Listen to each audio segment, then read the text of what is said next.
Mike, what do you feel like made the offense better in the second half that helped you put this game a little bit out of USC's reach? Defensive stops, rebounding the basketball and getting out, getting quick strikes. Thought we came out to start the game very slow, sluggish, and they played great early. And that's why they built the 10-point lead, and we were able to sub some and get back into the game. Mike and then Zach. You mentioned the sluggish start, not the first time at home that's happened this season. Have you kind of been able to pinpoint where that lack of energy has come from? I'm not going to dwell on it. I mean, the bottom line is we won today, and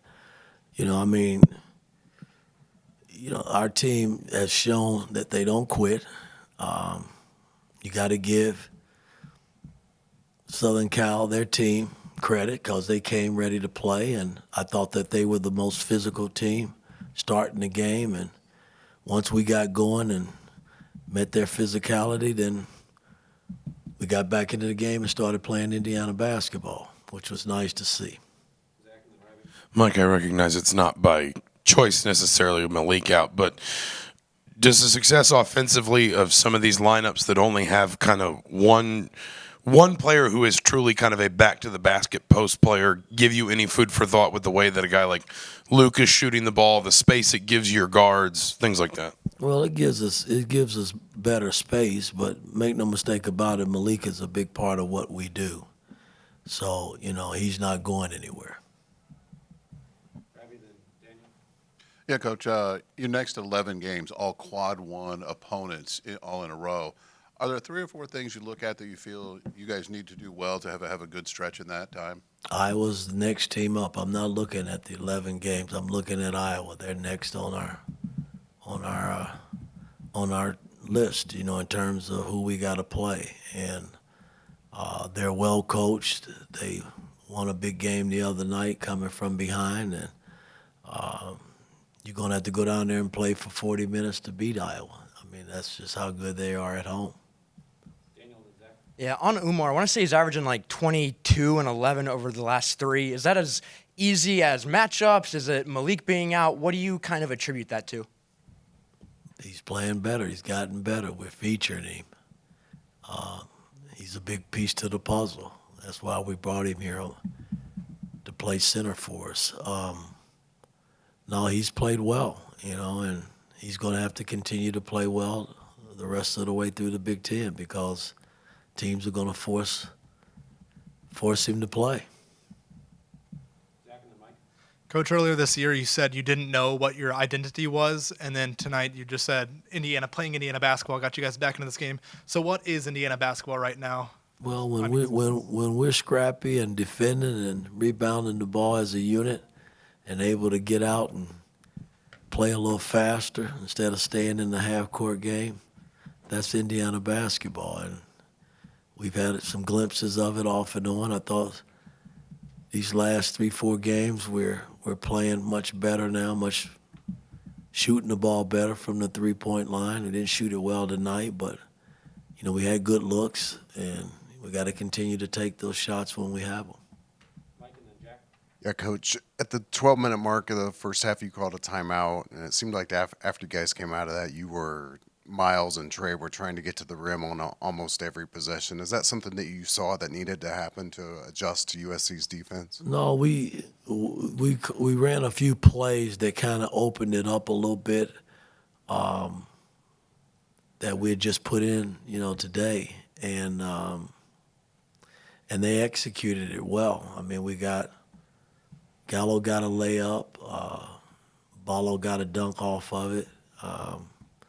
So, I mean, execution out of a timeout is critical. I didn't like the last timeout I called, and Gallo threw the ball away on the inbound pass.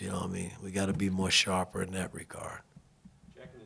And Mike, 5 straight wins now. Where do you feel like the team has grown the most in this recent stretch compared to some of the early season losses? Well, again, guys, we have 7 new players on our ball club, and we're still trying to figure it out, just like every Big Ten team, every college basketball team in the country. When you make drastic changes to your ball club, your roster, it takes time. And, we're starting to grow and learn one another, and guys are feeling comfortable about who can do what and who can't do what. So, it makes it a big difference. But we still got a long way to go, and we're still growing.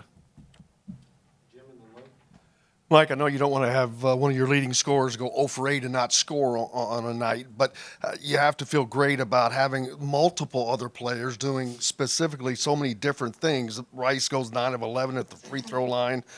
Goody is 4 of 5 from behind the three-point line. And Ballo was 5 of 5 at the free throw line. Everybody did something different to really contribute.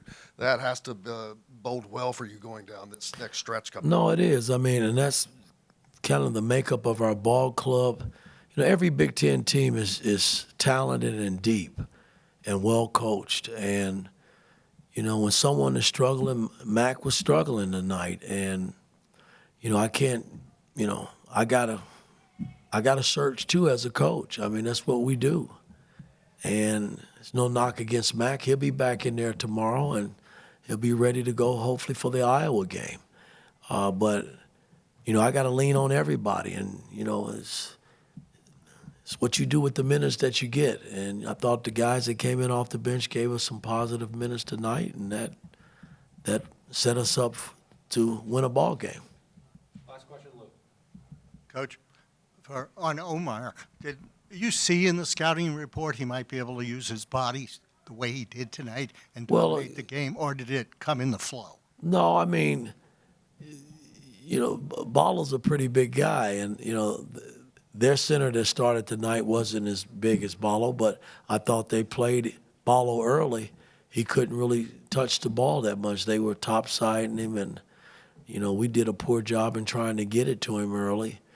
But as the game wore on, everything kind of loosened up, and we were able to utilize him a little bit more, and he delivered for us.